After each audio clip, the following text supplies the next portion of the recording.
Okay, so I just wanted to have this pre-season meeting just to set the scene for the NVL and what we expect during the NVL season to come.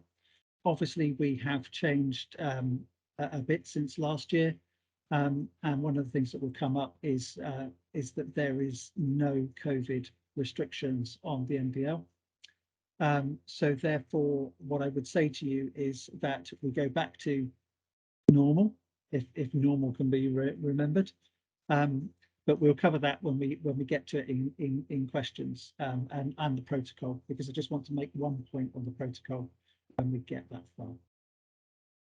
Okay, so moving swiftly on. So we're going to just introduce myself, NVL regulations. We look at the match protocol. We have some questions, and then, as ever, with the season, we have some upgrades to talk about, and I just want to make a few comments about that when we get to them. So, introduction. So, those of you that don't know me, my name is Nick Heckford. I'm the officials group lead for Volleyball England, and I have been the officials group lead now for a little while. My background in volleyball is that I started refereeing in 2001 at the young age of 31. So I wasn't a young convert to volleyball. I didn't even know volleyball before I was 31. So I started refereeing at 31. I moved through the grades using the key performance indicators, and I'm an international referee and have been for 15 years. And I referee anywhere that the FIVB and CEV ask me to, which is a privilege. And have recently, this summer, completed two Nations League nominations, one in Turkey and one in Gdańsk in Poland. And I've refereed a number of European League and European qualification matches since then. And my next trip is into the European Cups and the CEV Cup in Belgrade, where I will referee the first round of the CEV Cup between Belgrade and one of the Champions League first round knockout teams.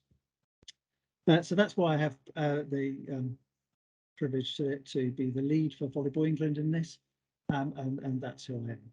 So let's move on to the NVL regulations so that we move on with pace. Okay, so what I want to talk about is the introduction to the regulations. I want to mention the certain sections of the regulations which are pertinent to referees, and those sections are Section B, the organisation of fixtures, Section N, the minimum operating standards, Section E, a little bit out of order here, but Section E, the arrangement of matches, and then Section K, the instructions to the referees.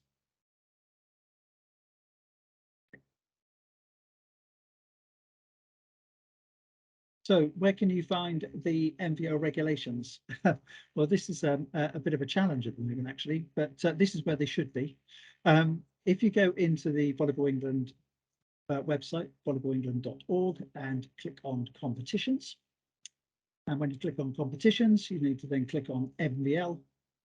And once you've clicked on NVL, you will see that there is a list of options of rules and information, and that the second one in that list is NVL Regulations 22-23 season.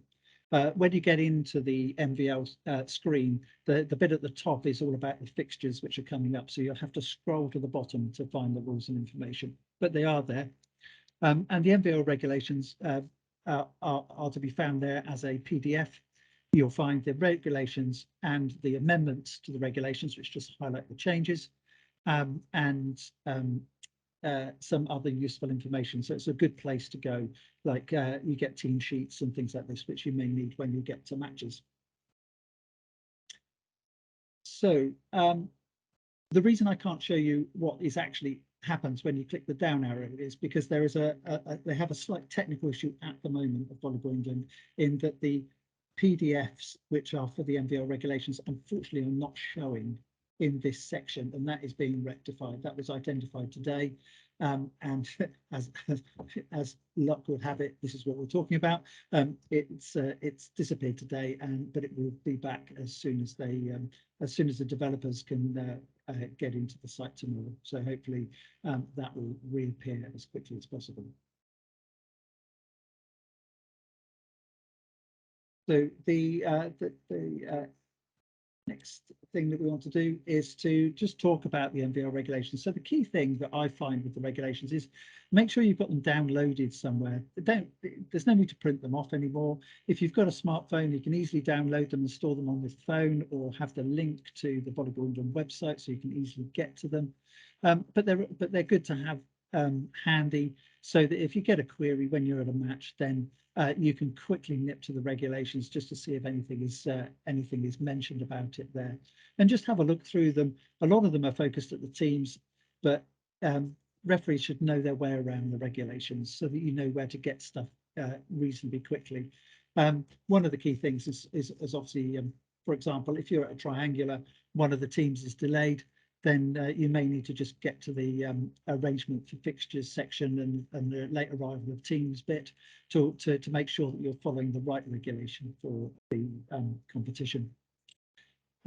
So why do we have regulations? Well, the regulations are really any amendments that the competition governing body, i.e. Volleyball England, and the competitions group within that, want to apply to their competition. So in that, the regulations are the first point of call. If it is not mentioned in the regulations, then the rules of game apply. Okay, so just because it's not in the regulations doesn't mean to say that there is anything different about application of the rules of game. It's only if there is a regulation that alters something for the rules of game do you then need to refer to the regulations. Okay, so when you're refereeing, it is the rules of game unless the rules of game are altered by the regulations. So a common area where these might be altered might be in uniform standards, or might be in the something around timeouts, or it could be about start times, or player shirt numbering. But these are the sorts of things that regulations change from the rules of game, and therefore it's worthwhile to make sure that we have a good knowledge of the regulations. Okay. The competitions working group does reserve the right to change the regulations, but they will signal if they've done so. So there have been a couple of queries which have gone in as a result of this meeting from referees raising a couple of points where the regulations are not clear, particularly around start times of matches in certain divisions, and therefore the regulations will be updated to make that clear. I think there was an understanding that the widest possible range of start times was in use, but it wasn't clear, so they're going to be amended, and we'll get to that when we get there. So the competitions working group can change the regulations if they need to during the year. They try not to. Once they've agreed them at the beginning of the season, they don't change until the start of the next season unless something significant happens. For example, like COVID. Okay, so moving on, and for different age groups and different competitions like the Knockout Cup, the Regional Cup, the Student Cup, and other competitions, there are different regulations. There will be a set of regulations that apply to those competitions. So it's always best to just check the website just to see if there's anything specific that applies to those. Knockout Cup is covered in the NVL regulations document, but the other ones, like the junior competitions, they will have their own set of regulations, which sits on the website. So always good to check if you're going to a competition, just to check to see if there are anything which you need to look up.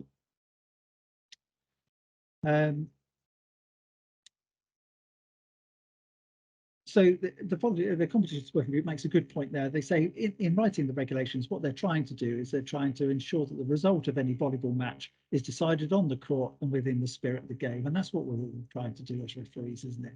We need to make sure that the players decide the end of the game.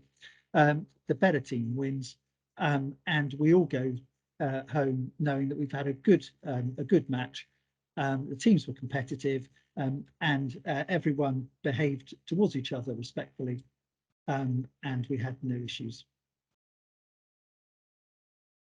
So let's look at the regulations. So the first thing I want to look at the regulations is I want to look at key changes in the regulations for this season. So I'm just going to change the screen.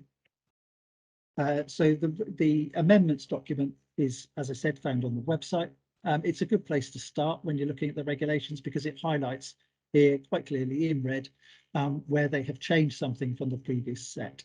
Okay, so some of these things don't apply to the referees. We're not really that interested, as though we want to know why teams are named as they are and things like that. We're not that overly focused on it. So we'll move down the list just to see if there is anything here around it. So here's one: organisation of fixtures.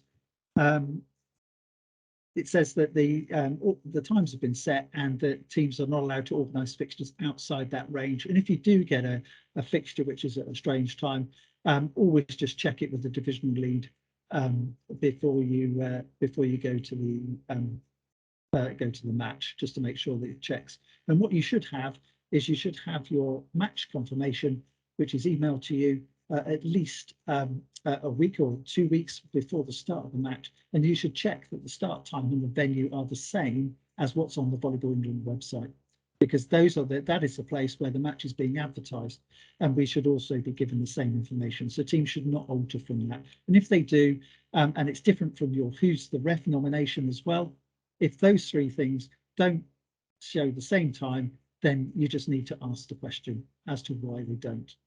And it does happen. People write down the wrong times. As we've noted here, COVID is not normally seen as an exceptional circumstance, and therefore the COVID regulations no longer apply. But I will talk about one thing in the protocol when we get there. Okay, registration regulation regarding players. So there is a change here. Okay, so teams are now allowed to have 14 players. Okay, so they can have 12 players with no liberos. They can have 12 players. They can have 13 players with 1 libero, or they can have 14 players and 2 liberos. Okay, so when you get more than 12, there must be a libero. And if you're at 14, there must be 2 liberos. Okay, so 12 regular players plus 1 or 2 liberos is the maximum that you can have. And a number of teams used this last year, and that's why the regulation has been altered, because certain teams wanted to increase the participation in their clubs. Okay, obviously teams with fewer than 12 players can also have 1 or 2 liberos, but obviously as referees we would advise them, if for example there are 7 of them and they have a libero and nominate a libero, then we would obviously advise them of the risks that they enter into the game when doing so. If a player is injured, then they are going to be incomplete and the match will be forfeited. Similarly, if they've got 8 players and they decide to have 2 liberos, we would advise exactly the same situation. Okay, so here is when it talks about the timings. So Super League and Division 1 matches between 12:30 and 3 o'clock start times on Saturdays and Sundays. And for Division 2, and by that extension, Division 3, between 11:30 and 16:30. Now, obviously, if it's a triangular, it will have to start as early as possible. And I think that there is stipulation for that in the rules. The league the NVL has now decided that only the Macasa approved FIVB homologated ball is to be used. Okay, so any version of the Macasa ball, so the MVA 200, the MVA 300, I think it is, the V300W, is that the current ball? Giorgio's got one on his shelf just behind him, but I think that's one of the older balls. So yeah, the V300W is the latest, but they are in blue and yellow. Okay, so I think the CV version in green and yellow is not permitted, but you just must have 2 identical balls and they must be Macasa. Okay, so your confirmation should arrive 14 days before the start of the match. Okay, so you need to look out for it in your inbox. Okay, so some changes there to playing kit. So what they've decided to do now is that rather than be prescriptive and say, look, if it's a shirt, and whilst it's a uniform, and I know the definition of a uniform, the shirt may have sleeves which are long or short. Okay, what they're trying to do is to allow teams a little bit of flexibility here, particularly with larger squads. And also they know on shorts that they must be the same colour. Okay, so don't allow different colours, but they could be made by different manufacturers and therefore be slightly different lengths. So you just have to be flexible in that. A note on playing up, for those of you that know about playing up. So obviously a player may, if a team has more than one team in the competition at different divisions, a team from one of their lower teams may play up into the higher ranked team, but we must record this information on the score sheet. Okay, if it's a junior player under the age of 18, you don't have to record it. Okay, but only senior players. Okay, and you must record them on the score sheet. So in the remarks box, please. And it's best at the start of the match when you're looking at the team sheet and looking at the players printout from the Volleyball England player team page. You'll identify if a player is not on that list and therefore may be playing up. And it's best to get that information very early in the pre-match protocol. A little bit about the score sheet there being sent and appeals. We don't really need to look at that. Or in terms of conduct,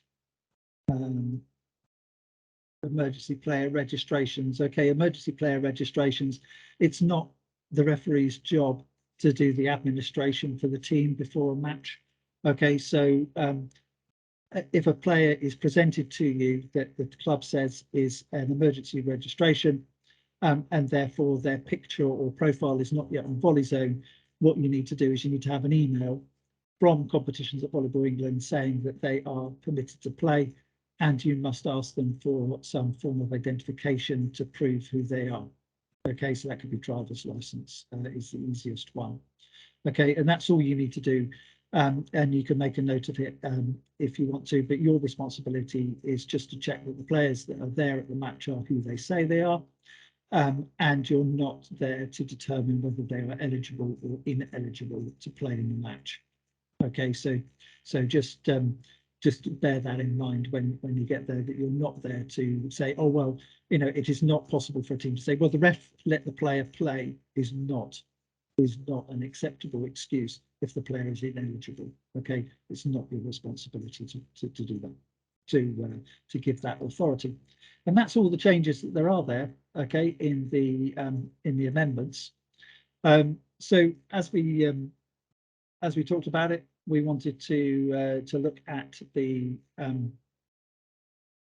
actual regulations themselves to see which way we should approach matches. So what I want to do is let me just check which order. I think I said section B. I think was the first one that I had in my list. So let's nip up to section B, which, as you can see, there's a few pages of them. I didn't want to put them all on a PowerPoint slide, otherwise we'd be here all day. So organisation of fixtures. Okay, so there's a lot of information here about how the teams should organise the fixture. Okay, so all I'm asking here is that you just read the section so that you know what is involved, and know when you're supposed to get your information, and whether the teams may be required to find their own referees or not. If you get a team contact you and says, I've got a fixture, we haven't got any referees appointed in who's the ref, can you do the fixture? If you say yes to that fixture, can you please ensure that you let Martin Shakespeare know, so that he can amend who's the ref? Because it could be that somebody else is searching for referees for that fixture. And obviously we don't want to waste people's time by finding a referee, getting the referee to go to somewhere, and then finding that the club had arranged for 2 other referees to do the match but hadn't told anyone. So if you do get contacted by a club about getting doing a fixture, can you please let us know either competitions@volleyballing.org or Martin Shakespeare, and through Who's the Ref. That would be really helpful. Thank you very much. Okay. This one normally, this one tells you all of the things about how the match is set up. So this is about your confirmation and what information it should hold. Okay, when you get your email from the club, the clubs have asked that they don't need, as within COVID, they don't need to provide refreshments for the referees or for the opposing team. The club should ask the question: if you require refreshments because you're coming from a long way away, then say so. Say, I'd like a drink and something to eat, please. They can then arrange for that. If you don't require refreshments, you're quite happy sorting it out yourself, then at that point, just say, I don't require any refreshments, thank you very much, but thanks very much for considering me. The club cannot say on the confirmation, there will be no refreshments. Okay, they have to ask. Now that may be fine. So you just be aware that that is the situation with refreshments. And also when you're responding to the confirmation and saying, yes, thank you very much for sending it to me, please make sure you respond. But also, please give the club an indication of what your travelling expenses will be to that venue. Okay, it allows them to make sure that they're set up for it. They know how much it's going to cost to pay you, particularly if they are still intending to pay you in cash at the match. Because it just helps them budget, or they may be able to set up the transfer straight away and pay you by fax or by phone to phone or whatever it is they agree with you. Okay, so just let them know what it is beforehand. Okay, so the next section we wanted to look at, and we don't need to look at player registration, is the preparation for the matches for the home team. Now, this is always worthwhile looking at because it gives a lot of information around when matches should start and what they should be looking to achieve during the game. Now, one of the things that you might notice here that it says there are a number of guidelines around the venue. The venue must have a minimum temperature of 10 degrees. Well, there are some around, and I suspect this winter there will be a lot of venues that will be cold.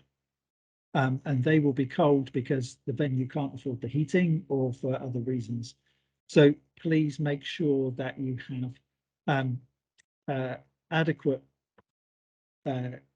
warm clothing with you, a fleece or something, as long as it's blue. If it's Volleyball England referee badged, then that's fantastic. You can wear obviously thermal under the polo and things like that. So just be aware, if it is really too cold and it's going to be a real issue, then say to the club that you are not going to be able to referee because of the temperature of the hall. Okay, because it does do things to you. I remember doing a match where it was particularly cold in the old Division 1, and it makes you lose concentration when you're cold. So just make sure that you have enough stuff around you. If you have to wear something else over the top of your uniform to keep warm, make sure you're warm first and foremost. And if the match is going to go ahead, because obviously if two teams have travelled a long way, then we obviously want to get the game on. But just be aware, and if it is really cold, make a note that the venue is cold, and then everyone else that's going there will know. And the club can be asked to look at what they can do about it. There's a note here, number 9, sanctions box. There is no longer any sanctions boxes under the FIVB rules 2021 to 24. Okay, the sanctions box has been removed. There is a Let's Talk Rules session on rule changes on the 4th of October. But just to mention here, if a player is expelled or disqualified, then they have to go to the changing room. They are not allowed to stay in the sports hall. Okay, at the end of the set, if it's an expelled player, they can come back in and obviously rejoin their team. If they're disqualified, then they cannot return. Okay, so there is no sanctions box anymore. Okay, the player leaves the sports hall. Everything else is as you would expect. Okay. I think there's nothing there which is, if any of this is not provided, then we can just remind the team. But most of this should be pretty much straightforward now. Okay, so just the last one there, 4 times line judge flags. I've had a few queries about line judges, and something I believe was mentioned at the NVL pre-season meeting for the clubs about there not being line judges. All matches above Division 2 are expected to have line judges. Okay, so if you don't get line judges, you need to record it on the score sheet. It is not a decision that the teams can make. We're not providing you with line judges. Okay, they are required to provide at least 2.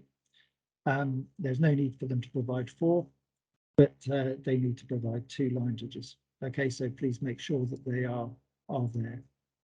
And the reason for that is it was a decision I made because whilst I might be quite happy refereeing without line judges, I think it causes too many issues. I don't think the players are in a place where they would think about it too much before they started challenging you over decisions on lines and ball touched. If you're going to go with no line judges, then the players have to be quiet from the moment the match starts to the moment the match ends. Not a word about any decision that's made. And I just didn't believe that would happen. So I said, we will have line judges because it takes away problems for the referees. I think that whilst you may have different opinions on whether a line judge is worthwhile or not, then the fact that they are there should help you in managing the game. Okay, there's a note here about late arrivals. Okay, so we will talk about late arrivals separately. Okay, so let's just move on here. This is all about the confirmation of the thing. Okay, so playing kit. So this is where a change has been made. Okay, so when we get to this stage, we're starting to talk about minimum operating standards. Okay, so this is where you need to refer back to. So this is regulation D2, but minimum operating standards, which are in section M, I think, are where you would go during the pre-match to make sure that the team has everything in place. So we're going to we'll go there in a minute. Let's just finish off section D here. There are the match fees, okay, for each individual match. Please ignore the fact that it said 25 pence per mile. It is 30. Okay, the regulation will change to say that it is at the current VE rate, which is 30 pence per mile. Okay, so it is 30 pence per mile. So just remember that. Okay, so let's just go to our minimum operating standards, if I can get them reasonably quickly. Here we are, section N, sorry, not M. So the minimum operating standards for each division are here.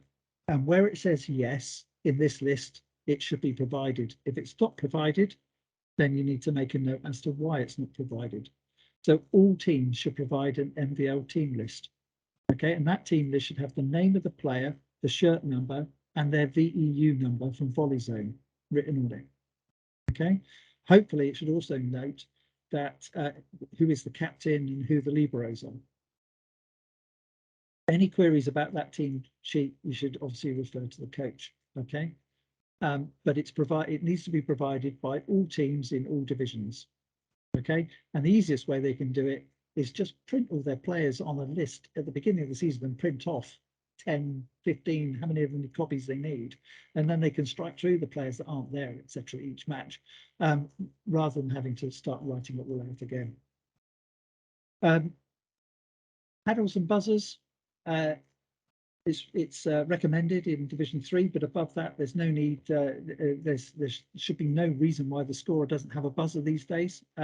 There are enough electronic whistles out there from our COVID times. I would have thought to ensure that all scorers have an electronic whistle on them to signify substitutions and the end of the interval. So obviously the scorer times your interval at 2 minutes 30. They should press the buzzer for you so that the teams return to court. and obviously they are required to press the buzzer when a player enters the substitution zone and requests a substitution. So kit, okay, so kit, shirts. So in the top 3 divisions, Super League to Division 2, shirt numbers are 1 to 20, okay? Apart from the libero may be numbered 1 to 99. So those of you that referee Richmond will know that in their men's Super League team, their libero wears 91. But that is the only player that should be in a shirt outside 1 to 20. Okay, so if a player turns up with a number higher than 20 in those divisions, unless they are playing in Division 2 for the first time or new to the NVL, then but still in that instance, you still record it on the score sheet, or you ask them to amend the number. Okay. Shorts, as we've already mentioned, same color, please, and try and get them to be uniform if possible. And then here comes the contentious one, socks. So what constitutes a sock and what doesn't? Okay, for FIVB purposes, a sock has to be visible. However, a lot of players will say to you, wearing trainer socks and things like that, they're not visible to you. The idea is that the team looks uniform, so therefore, theoretically, the socks should all be the same length. I understand the principle here. Just use your common sense on this one. I know that a team can, pretty much a whole club can kit themselves out for very little money at Sports Direct with socks. So I'm a little bit not in the place of that teams should find this a difficult one. What I don't like to see is teams where players have different coloured socks. So if the team is going to be wearing socks, they are all white, they're all black, they're all blue, they're all green, whatever it is, but they're all the same colour. Okay, and that needs to be pointed out straight away to the team. So any of you that will go to Weymouth Beach this year, then you may see black and white, but deal with it early in the season. Make sure they're not the first referee come December to talk to a team about the fact that everything should be the same. Okay, line judges, yes, yes, yes. Division 2 and above. Okay. Live stream, this is not for you to have to worry about. Match programs, doesn't have to be much, just have to be a printed piece of A4 paper advertising the game. It doesn't have to be a booklet or anything like that, but better programs are nice to see. Okay. So then there's some points around kit and shirt length and things like that, and what the match program should have in them. And then it notes about team list, and this is what I was mentioning about the VEU number. There's no need to write VEU because everybody's number precedes with VEU. Mine does, everyone else does. So they just need to write the number on there. My view is if it's difficult, the scorer should not have to write it in the score sheet. But if they can, it helps the check at Volleyball England. But obviously in your pre-match checks, you will have noted whether the player is registered or not, because they'll be in the printout of the team's Volleyball England page, which they should give you with their team sheet. So the team list should come to you. At the same time, they should give you a printout of the players' profile pictures from the team's Volleyball England page. Those pictures must be passport photographs. So no pictures of someone standing in a wedding photograph or playing on the beach or spiking through 4 when all you've got is their feet and the back of their head. None of this sort of stuff. It's passport profile pictures. And if a player doesn't have a passport profile picture, when you come to look at the teams and check the teams, you need to write it on the score sheet. Okay, there are penalties for it this year. Last year, we went through a big exercise to try and get this sorted out, because it is your chance, it is your only chance to prove that a player is who they say they are. And if the passport photograph is not good enough or the picture is not good enough, you then need to ask the player for identification. And we don't really want to do that. We've got enough to do before the start of a match without having to look at player profiles and things like that. Okay, so those are the minimum operating standards. Okay, so it might be a good one to have, tucked away maybe in your referee bag. just that little table there printed out that says this is what I'm looking for when I get to a game. Okay, so let's go to the section on instructions to referees. Okay, so once you've confirmed you're attending, then please make sure you turn up. If you cannot for any reason, then you need to let the team know it's not acceptable just to decline the fixture in who's the ref. Okay, you have to let the team know if you're not going to turn up. Okay, if you're going to be late, phone them up. If you're going to, whatever it is, just get on the phone and say, I've got a problem, I can't, I'm going to be late. Or if it's something that means that you can't attend the fixture, give the team a call. Don't just decline it and who's the ref. Okay, that's not very fair.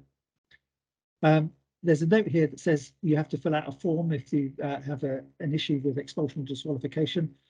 No, there might be a form. I've not really seen it. So an email will suffice, please. So please, can you send an email with the basic situation that occurred and how you dealt with it, and anybody else that may have a view as to what went on. So just an email. Doesn't have to be chapter and verse. You don't have to describe everything. Just be clear. If there are any questions, somebody will come back to you. If the team tries to make a protest on the score sheet, make sure it's legitimate, i.e. the protest must be claimed at the time that it happened in the match. If the captain doesn't say to you, I wish to protest at a point, then there is no point, there is no comeback, there is no writing on the score sheet at the end of the game. It has to be at the time. And it can only be for a misapplication of the rules of game, not a subjective issue like ball touched or not, ball in or out or not. Okay, it's for a misapplication of the rules, i.e. a player receives 2 yellow cards, a team receives 2 yellow cards, for example, a player receives 2 red cards. Something of that nature is what we're talking about here in protest. For example, a team was found to have an ineligible player on the court. The referees did not apply the correct procedure for dealing with an ineligible player on the court. That sort of thing, a complete misapplication of the rules. There are very few of them. Okay, so hopefully we'll not see any protests. Okay. So referees should only allow players, coaches or bench personnel in possession of a valid current registration for that team to participate in the match. Absolutely. So the player, a coach, for example, cannot turn up and say, well, I've got a coach's bench personnel registration or a coach registration for X team down the road. I can use that to sit on the bench, can't I? No, it has to be for the team or the club that they are actually at. Okay. So don't allow people just to come up with any old registration and say, yeah, I can sit on the bench. I've got this bench personnel card or whatever. It has to be for the team that's taking place. Okay.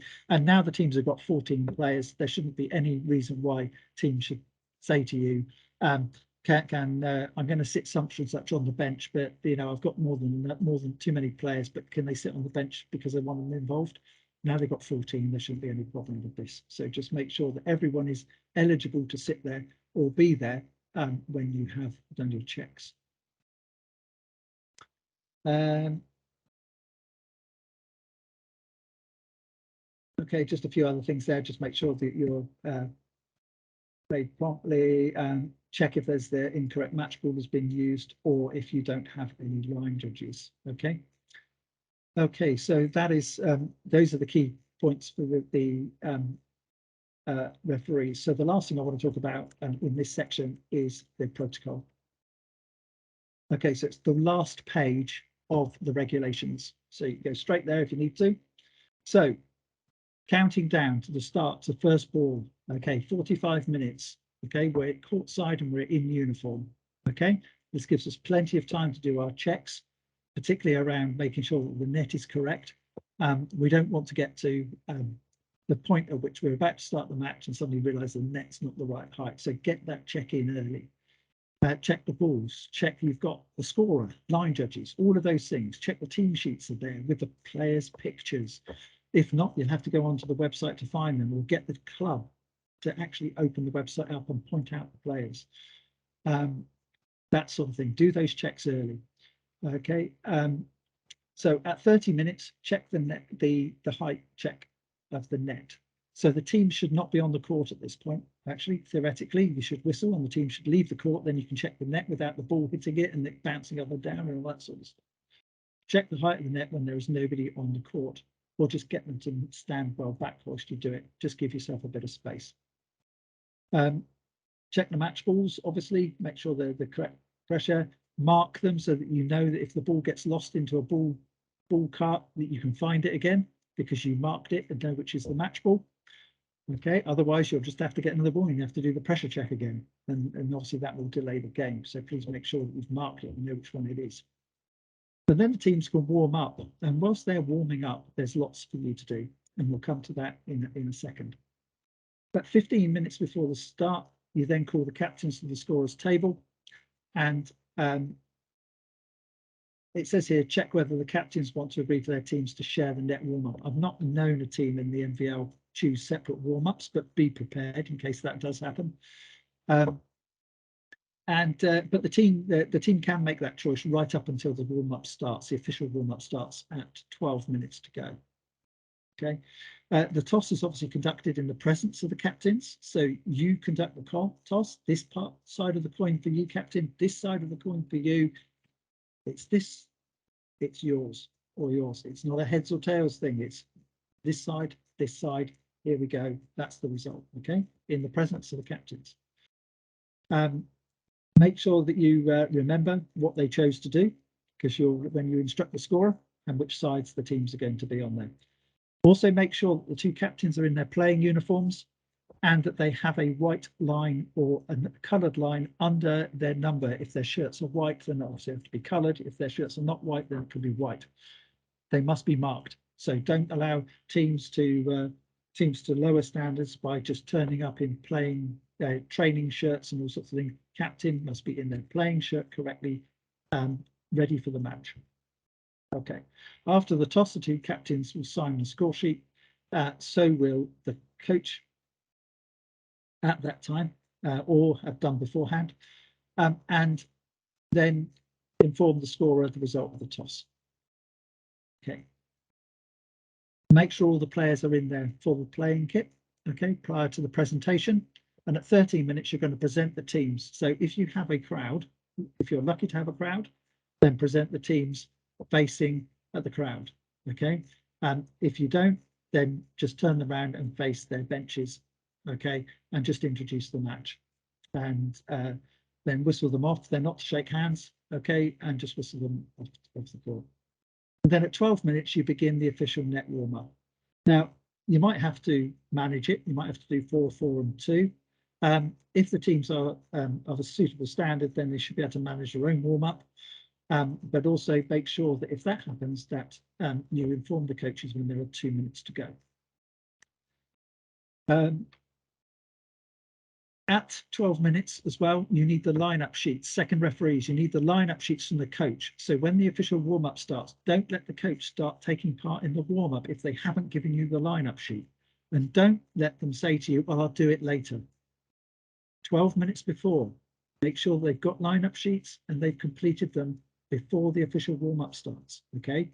That is what you need. You need that information at that point. Don't allow time to move on or give them to let them wander the other side of the sports hall or whatever it is to get away from you. Okay. When you get the lineup sheets, and we'll just cover that in a little bit more detail in a second. Okay, do your checks. So at the end of 2 minutes to go, the first referee whistles for the end of the warm-up. Okay, the line judges go to their positions. The two referees check that everything is ready. And then the first referee goes to the stand and the second referee waits by the post. And then at 0 minutes, you start the match. So at 2 minutes to go, when the teams are packing away the balls, this is not the time for the coach to start giving them lengthy instructions as to what they're doing on the court. Okay, make sure that there is no lengthy chat at this point. They should have all done that. That's not the time. This is not the time. They need to be ready to go onto the court. So make sure they go to the end lines. So you can whistle with 30 seconds to go to the end lines, please, or before that, and then get them on the court. Second referee got 30 seconds to check the lineups, and then we start the match on time. Okay. Just a little point that niggles me. When we pass the ball to a server, okay, the first server, let's bounce it to them. Then we don't roll it along the floor. They're not a dog. So let's just bounce it to them, be professional, just throw it in the air so they can catch it. We don't want them having to bend down to pick up the ball. Okay, so that is the timing of the protocol. Okay, so when we're going through this, so the point I wanted to make about the protocol was that the teams are not shaking hands. And at the end of the match, even though the COVID protocols have stopped, even internationally, the teams do not shake hands at the end of the match now. They line up on the attack line and they applaud their opponent. Okay, and the referee should stand by the referee stand and should also applaud the teams. Okay, and once that has happened, then the teams can go to their respective benches. What happens after that with them is nothing that you have to control. Okay, so as long as you just do that piece to the attack lines, please applaud your opponent. Thank you very much, teams, for a great game. Let's do the administration and we can all go home. Okay, so that's the point I wanted to make about the protocol. So we're in our time before the match, and prior to the match, obviously our first referee should be briefing the line judges. So this is your 15 minutes between 30 and 15. Find the line judges, brief them. Okay, do they understand the signals they're making? Have they got flags? Make sure they know they're working as a team with you and the second referee and the scorer. Okay, ask them to make eye contact with you as first referee as much as you possibly can, and particularly after timeouts and at the start of sets, just to make sure they're with you there in this match. Make sure they understand the tricky calls, the ones like the block next to the antenna. Okay, make sure they know which is ball out and which is ball touched in that situation, and also know what they know. If you need a clarification from them, what you're going to do about it. So I always say to them, if I need you to clarify your signal, I will call you to me and ask you. Okay, don't be afraid to do them. Okay, call their line judge and say, exactly what did you mean with that ball touch signal? Oh, it was out. Oh, right, okay, it's out. Yeah, just go through that process and make sure that you're clear. If anything is unclear, use the information you've got. So, for example, block next to the antenna. Ball touches the block, hits the antenna. Okay. Now, in those instances, you may see that or you may not see that. Okay. So, if you're unsure, you know it's ball out because it's hit the antenna, but you're not sure whether it's the attacking side or the block side that's touched the ball last. Use your line judge because they have the right view. They can see whether the hands were away from the antenna and the ball's gone sideways. Yeah. So if you need that information, don't be afraid to use the information you've got on the court. Okay. Ask the line judges to make strong, quick decisions. Okay. In ball out, tight, all in, ball out decisions. If they make a quick, strong decision, then regardless of whether they were marginally right or marginally wrong, the players will think that line judge is watching this game and is trying their best. So they'll accept the call. Okay. Any tentative calls of, oh, I'm not really certain, as a first referee, you're going to, in those situations, you're going to have to make the decision for them. Okay. And quickly. Yeah. So you be decisive and be prepared in that situation. If you go in and they suddenly go, oh, yeah, I think it was out after all of that. Okay, just be careful how that's going to happen. So if they're not quick, tell them, don't make the decision. I've already made it for you. Okay. Get them to stay focused and enjoy the match. That's the main thing. Okay. So at the same time, second referee can also be present at this if you want to, but the second referee can also brief the scorer. They need to brief the scorer, and you would certainly need to brief our scorers here. So check their understanding of the score sheet. Do they need any help? Okay, check they have the team roster and they've completed all the pre-match details. Have they got the result of the toss? Check the process for substitutions. Do they know what they need to do? Do they know to press the buzzer when the player enters? Do they know what they're checking? Are they going to time the intervals or are you doing it? how do they deal with any problems?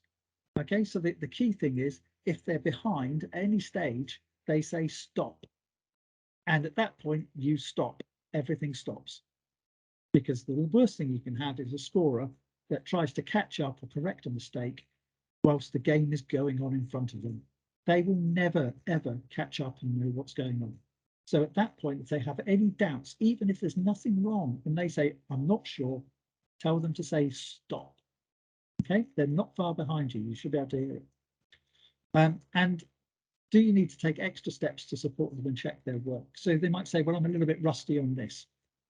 And go, okay, when it happens, I'll just wander over and make sure you've completed correctly. Have they put the timeout in the right place? It's always good when you're doing a timeout, for example, you've got your back to the post, you've got 30 seconds, teams are off the court, you walk to the scorer and you say, everything okay? And at the same time, you're doing that quick check with your eyes just to make sure it's all recorded. And the scorer says, yeah. And you walk back to the post. Yeah, and you've done your check to make sure everything. And if you see anything, it's like, oh, can you just pop the score down in there for me, please? You know, just do those checks. Get used to being able to read the score sheet upside down. It also helps. Check who the next player or the player at 1 or 2 is. Yeah, because that knows whether when the teams go back on court, you know who's got the ball and oh, the other team. Yeah, that's right. Player at number 1 is 6. Yeah, do those little things. And I'll tell you what, 30 seconds goes like that. Just a point on timeouts. If the teams are ready to go back onto the court before the end of the timeout, they go back on court. We do not hold teams at the sidelines. They go onto court when they're ready to go back onto the court. If you get to 30 seconds and they're not ready, and they're still not ready to go back on the court, you have to hurry them up. We don't allow timeouts to go on for 40, 50 seconds. Okay, 30 seconds on the court. And if they don't hurry up, then you have to go to the coach and say, coach, come on, 30 seconds, you need to be back on the court. Happens again, we're going to get a delay. Okay, but if they're ready early, let them go back onto the court. Okay, also puts pressure on the other team to return to the court as well, and then you can get the game going again. Okay, there are no technical timeouts. Okay, no technical timeouts. Okay, technical timeouts have been removed unless they are requested by the competition authority specific to that competition. The rules of game do not mention technical timeouts. Okay. So next one. Okay, so what you're doing, avoiding problems in your time where the teams are going over the net in the warm up. So if we look down here at our little picture, and you can't see this, but this is Bella Hobor and Akiko Tano during London Olympics. And what they're doing is they've got the team roster in front of them, the team sheet. They've got the score sheet. And what they're doing is they're going down the player number list and they're going, can you see number 1? Yeah. 2, yeah. 3, yeah. 4, yeah. 5, yeah. And they're checking the list to make sure they've got the players that should be there. Do this check from the score sheet to the team list. Yeah. If you do that, and then when you get the lineup sheet, check it again with the lineup sheet, just to make sure you've got the right players with the right numbers. Because the last thing you want is halfway through the first set, the scorer to go, oh, got a problem here. That player's got a number I haven't got written down. Yeah, so you need to do that check. So referees and scorer check the team sheet is correctly entered onto the score sheet. Scorer and referees check the lineup sheet is correct and that the players are recorded properly. Referees check the roster with the players warming up, then check the lineup sheet to the players warming up. When you've done all that, if you've got a problem, you go to the coach and say, coach, what does this mean? Okay, so always refer, even if the number is reasonably clear, but it's not 100% clear. Go, coach, is this a 1 or is this a 7 or a 1? You know, those sorts of things. So just go back to the coach and say, coach, what is this number? You know, and if it's completely messed up, give them a new lineup sheet and ask them to do another one. So that's what I wanted to say about NVL regulations in matches. Okay, but there's been some questions. So what I'm going to do now is I've got some. Oh, hang on. I don't know what's going on here. I didn't set this up. Right. Okay. I think that's it. Right. Have I covered all of these? Right. So the rules of game, 21 to 24 rules apply unless the regulations alter them. So note that the rules of game apply. So the rules of this set of rules of game came into force on the 1st of January 2022. Okay, so they now apply in all volleyball. Okay, so we are now on new rules, not old rules. And as I say, there's a session of Let's Talk Rules on the 4th of October if we need to refresh that. But you can find the changes on the website, on the FIVB website, and just look out for what those subtle changes, like there aren't any penalty areas. The libero can be a captain now. What else is there? Oh yes, if a player is expelled, they can be, if they wish, exceptionally substituted to stop a team being incomplete. And just little alterations. It's unlikely to happen, by the way, that one. But you need to know what might happen if it does and what the consequences of it are. But we'll cover all of that on the 4th of October. There are no COVID restrictions, but as I said, at the end of the match, just keep the teams on the attack line and get them to applaud each other. There's no need for shaking hands and things like that. Okay, line judges, make sure you brief them, and the fact that they are to be there from Super League down to Division 2. Okay, it's not a team decision not to have them.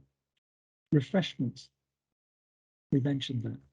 Playing up, get them recorded on the score sheet as part of your pre-match checks. Late arrivals. Now, I don't think we covered that, did we? Okay, so late arrivals, just understand what it means when you have a late arrival. The team has a certain amount of time to be ready when they arrive late. Okay, now that time, and I need to find it, I think it's E4 in the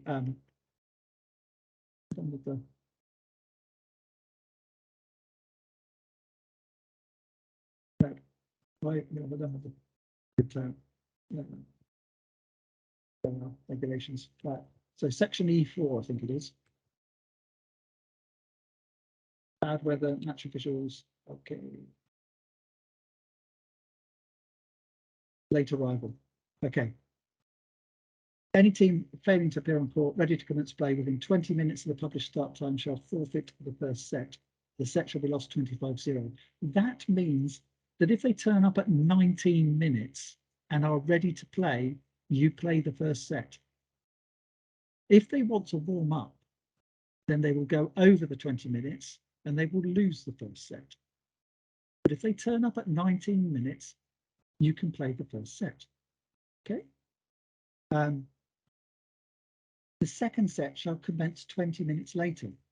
So if the team arrives at 39 minutes past, then you can play the second set. If they arrive at 40 minutes past, they lose the first and the second set. If they arrive at 39 minutes, they've lost the first set, 25-0, but they can still play the second. Okay, so it's cumulative. 20 minutes for the first set, 20 minutes for the second set, and then 20 minutes for the third set. So if they arrive at 59 minutes, you can play the third set. They start the match 2-0 down, but at least they've got a chance. Yeah, so make sure that you understand how to apply the late arrivals. Okay, it's also not up to you to determine whether the reason that they're late is acceptable or not. Okay, now if you know that the local motorway is closed, then and the home team says, yeah, we've got enough court time, then be flexible. Yeah, if the home team, but the home team could say, well, hang on a minute, you know, that motorway's been closed for 6 hours. So the team should have, the away team should have started out earlier, knowing that that was a problem. So just see what you can do. So if a team arrives a little bit late because one of the players got lost or whatever, you can go to the other team. Is there any chance we could have 5 minutes? And they might say, yeah, we can give you 5 minutes. You know, just manage the situation. But if they say, no, I'm sorry, but you know, they've got 6, they can start the match on time. And the other team says, I want to wait and see if my best player turns up. They've got 19 minutes for that player to arrive before they have to forfeit that set or start the match. So know this rule, E5, okay, and E4, okay. And this is particularly so when you get a triangular, okay. So there are times, so the team that's playing in the second match of a triangular must be at the venue 1 hour after the start of the first match. If the first match is scheduled to start at 11:30, that team must be there at 12:30. Because if that first match finishes at 12:30, then you're into the warm-up for the second match, and both teams need to be there. Okay, so these are all in the regulations as to how long they've got. Okay, so be aware and make sure that you know. Go back.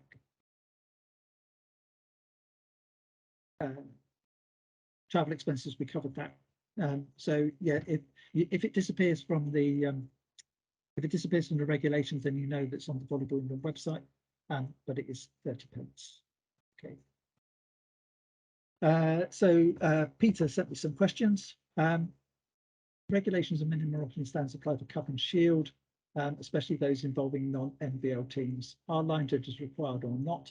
The intention is that they would be required, that is recommended. And what is the range of permitted start times for the Cup and Shield matches? Well, they're the same for Division 2 and below in the NVL. RC9, we mentioned that. Just send an email. This is for expulsion or disqualification. If you don't send the email, then you'll probably get an email on Monday morning from either competitions at Volleyball England or Martin asking you to send that information over. Okay. And again, another one, permitted start times for Division 3. As I said, they're the widest range of times. So I think it's 11:30 to 4:30. I think those are the times that it says. Okay. So those are the questions. So let's open it up. Has anybody got any questions? So what I'm going to do is I'm going to unmute you all if I can find the button to unmute you. My first question would be, Cup is the separate competition to National League. So if somebody enters as a player for the Cup with that team, they have to finish, but the same time they can be with the different club playing National League. I believe that's so.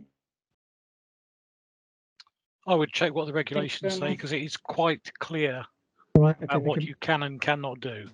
Thank you, Martin. Yeah, so it's all in the player registration regulations there, and the Knockout Cup regulations section as to whether a player is eligible or not. Okay. Thank you both. Okay, cheers. Brendan, I'll get you in there, Giorgio. Yeah, can referees continue to use electronic whistles? If they wish, absolutely. Giorgio. Hey, Nick, good evening. Couple questions. In terms of the team be allowed on the court before the end of a timeout, before there was a lot of emphasis to not to allow the players on court before the end of timeout. Now it's changed, correct? Correct. Absolutely. Okay. Just let them back onto the court. We want to get the game back on. Okay, so we don't want to hold things up unnecessarily. If they're ready, get them on the court. A second question in terms of late arrival. You mentioned if a team arrives on the 90 minutes, but they are not ready to play, they arrive in the gym within the 90 minutes. So what is our flexibility to allow them to put the shoes on? And they have to be ready to play before 20 minutes is up. So they can't just run into the sports hall with their coats on and their whatever and say, we're ready, because they're clearly not. Yeah. Okay. Thank you. Thank you. No problem. Maddie.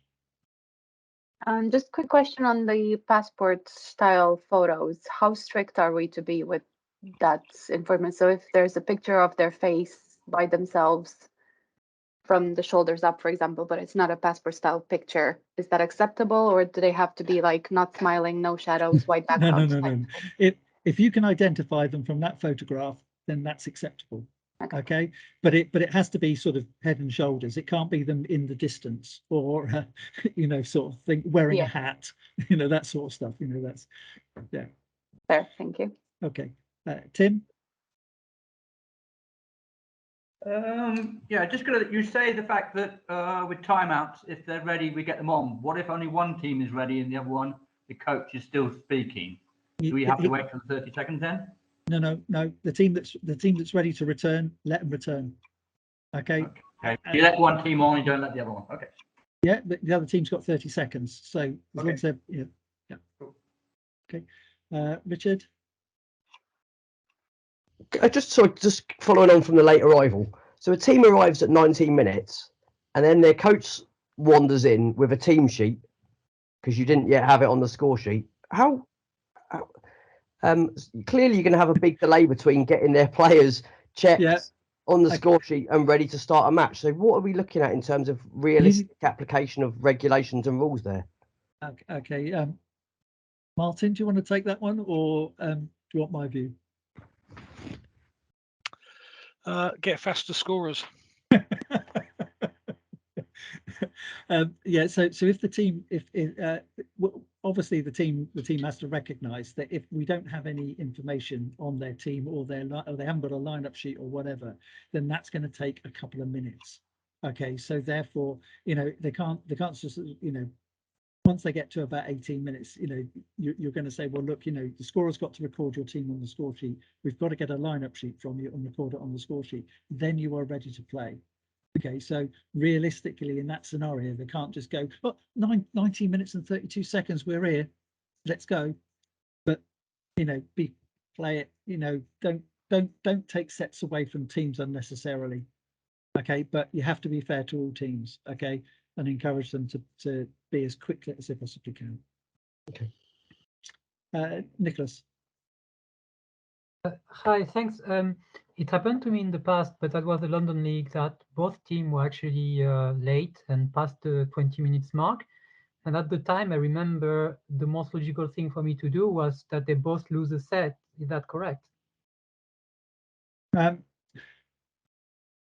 Because effectively, what I understood the rule to be, it's the same. The London League is 20 minutes. Right. So if we forget the London League, they basically need the time to finish the game. Yeah. And we think that 20 minutes is more or less. Nicholas, in this situation, the home team must be there, mustn't they? They're the home team.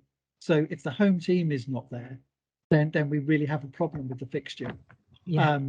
So I can't kind of envisage a situation, although there potentially was one last year with the triangular, where the home team weren't there ready to play at the point at which they should be playing. And then that is for competitions working group to determine what the sanction against that team should be.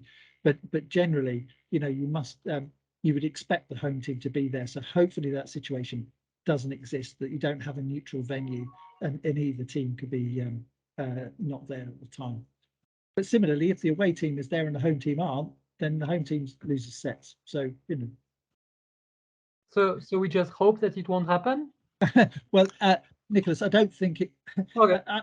It is the National League. We're expecting standards from the teams that enter the National League. Yeah. One of them is that they know what time they're going to start their matches, and they're there prepared with the court set up and everything ready, way before we get to start time. If they're not able to do that, then they really shouldn't be in the National League to start with. I think the logical thing for that is they do both. If it happens, and like Nick says, I think within the realms of pigs might fly here. I think if it did happen, we should say yes, they both lose the set, because it could be that you'll run out of time otherwise. If you try and play 5 sets when they're all 20 minutes late, the chances are you're going to run out of time. Yeah, and neither team is more disadvantaged than the other in that situation. No. So 1 set all, and away you go, 3-set match. Yeah. If I can say, it's never happened. Yeah. So let's hope it never does. I don't think it will. Let's anyway. Tim. I had numerous occasions last season where the home team had booked the court 30 minutes before the actual match start. So the warm-up was, right on the time that you had the court. So how are we supposed to check the net 30 minutes before when we actually haven't got access to it because they're playing badminton in the place? Okay, well, you just need to be you need to work out how you're going to manage that situation. So if as long as the home team is actually working hard to get the court ready at that time, and the away team can actually practice without any danger to them or from them in doing their normal warm-up, then you would expect the home team to do everything they can to get things ready as quickly as they possibly can. you might go to the home team and said, is there there could be a possibility here that we might have to start 5 minutes late or whatever it is. And then obviously that's going to get recorded on the score sheet as to why is the home team well, they didn't book the sports hall until half an hour before the start of the match, and therefore we were late starting because we had to get the net set up. That's what, and just record it, and then it becomes the competition's working group decision as to what happens next. But as referees, you just need to make sure everyone's safe. Yeah. Okay. Is that it for questions? Excellent, very good. Right, so one thing that we want to do at the end of or the start of each season is to confirm some upgrades from the previous season. Now, everyone wants to be upgraded every year. I know you all like being upgraded, and that you all want to be upgraded. So just bear in mind that that we have had a period of time now where we didn't play any volleyball for a long time. So we did some catch-up work last year, looking at various people, but also there are quite a number of you that are at the point now where we're thinking about whether you should be upgraded to the next step or not. And this season we will get round to see all of those people that we've got highlighted in that. So if you don't appear in this section as being upgraded this year, we still have you in our thoughts. And if you want to be upgraded and don't feel you're being watched, then please get in contact with a member of the officials working group or myself and say, look, I want to be upgraded. I want someone to come and see me. I reckon I'm ready for the next step. So please, can you send me? I was last upgraded however many years ago, and it's time. And I think I'm ready now for the next step. So if you're not feel you're getting a good review, or people aren't giving you any feedback, then please make sure that you shout about that and the reasons why you feel you should be upgraded. Okay, so that said, normally, by the way, when we move between grades, it takes at least a season to settle in at the new grade and then a season to show you're ready for the next one. So we normally look at 2 seasons at a grade before we move someone on to the next grade. Okay, so that's if you're thinking in your mind of how long it might take. Obviously, if you are particularly talented, then it may be slightly quicker at some grades than others. Okay, so that said, please keep an eye out. I will send around the key performance indicators again. I'll make sure they're on the website in a place that everyone can find them, so that you can see what you need to do to achieve your next grade, and you can have a look at those. But I am delighted, as I say, to be able to or mention and shout about these upgrades now. If the referee had been told some time ago that this upgrade happened, then great. But this is probably the first time we've had a chance to actually mention it. So from 3R to 3N, we have Clive Cooper. Congratulations, Clive. Mark Trelfer, Nicholas Vecchioni, Mark Jones, Aileen Barry, which is backdated for a year, and Paul Mann. And thank you very much to all of you. Let me put those back up. Congratulations to all of you. So the grade of 3N is achieved once you've refereed a reasonable number of matches in the National Volleyball League. So just by refereeing a match in the National Volleyball League does not move you from 3R to 3N. We need to see that you've made a reasonable commitment to the National Volleyball League and are refereeing a reasonable number of matches, 5-10 matches a year, and then we will move you to a national grade. Okay, so that's the where we're coming from with the 3 national grading. Okay, and the next step from 3 national is to go to grade 2. So upgrades to grade 2, Roberto Rigante, Nacho Diaz, and that is backdated a year because we could hand up, forgot about him. Hoaxi Liu, congratulations. Domenico Damatia, Mateja, and Sarah Hanrahan. I'll move from overseas grades to grade 2. Congratulations to all of you. And oh, Domenico gets another one. Sorry, it's on twice. Sorry, Domenico, but congratulations for a second time. And then upgrades to grade 1. Okay, so congratulations to Daniel Lamchahem. Okay, is going for overseas to grade 1. Phil Cobb, congratulations, Phil, from grade 2 to grade 1. Well done, Phil. Phil doesn't absolute mountain of work on referee development for us. If you're in the East Midlands, then you probably know Phil. He's probably been hounding you for years trying to get you onto the stand. So it's very well deserved. Well done, Phil, for everything you do. Omar Dugan. And just in case we hadn't announced it, Anna Jaskowska, just because we weren't sure whether we'd announce this one. Anna has been a grade 1 for at least a year, and I'm not sure that we'd actually announced that one. So congratulations to Anna. Okay, and finally, we say to Joe Gore that he has now been confirmed by the FIVB Board of Administration as an international referee. So he's no longer a candidate international, he's now a full international referee. So we congratulate Joe for everything he's achieved in volleyball refereeing and wish him well over many years as an international referee. And I look forward to seeing his career blossom as he gets more and more nominations internationally. Okay, just to make you aware of the national referees. So this is a group of referees that you can all turn to at any time to ask questions or to get development tips, feedback, advice. They are the referees which are noted for their leadership and their role model. They are a role model for all of us to follow. So they are the international referees: myself, Joe Gore, Seb Vidlarch, Dominic Bagayla, Katerina Sepinova. The international, the head of beach, Deborah Smart, Diane Hollows, who does all the nominations for NVL matches for divisions 2 and 3, I think.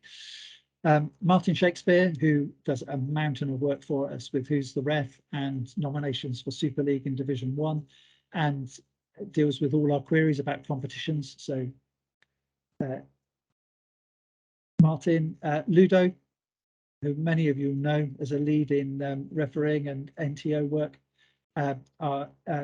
Glyn Archibald, who is also the head of para volley refereeing globally. He's the global head of refereeing for para volley. Dee Walkup, who's a now retired international sitting referee. Brendan Fogarty, in many years of experience with Brendan there, so watch Brendan. Richard Burbage, Peter Parsons, who's an international para volley referee, and Lenny Barry up in the Northwest. And Lenny does a fantastic amount. I don't know how he finds time to referee, actually, with all his coaching and other responsibilities. So those are the national referees. If you need any advice or want to ask them any questions or watch them or get them to give you feedback or an assessment, those are the guys to talk to. Okay, finally, grade 4 courses. They are running again. We deliver them face to face wherever we can. We've already run 4 last weekend. We've got 2 this weekend coming up in Northumbria and at Cambridge. As I say, we ran 4 last weekend, which were at Leeds, Nottingham, Dudley, and what was the other one? Oh no. Bristol. Rita, thank you very much. Rita was at Bristol leading a great course in Bristol. So thank you very much to all the tutors for everything you do in those. But courses, if you know you've got you want to get your local association to run a course, just give us a shout, say where you're going to be. We'll get you to fill out an RC1 to say where the venue might be, and we can try and get a course on. We need more courses being run, particularly in areas where you might look around and go, there aren't many referees around here. I'm refereeing with the same person every week. So in those situations, try and persuade the local teams to get referee courses going and encourage people to get on the stand. Okay.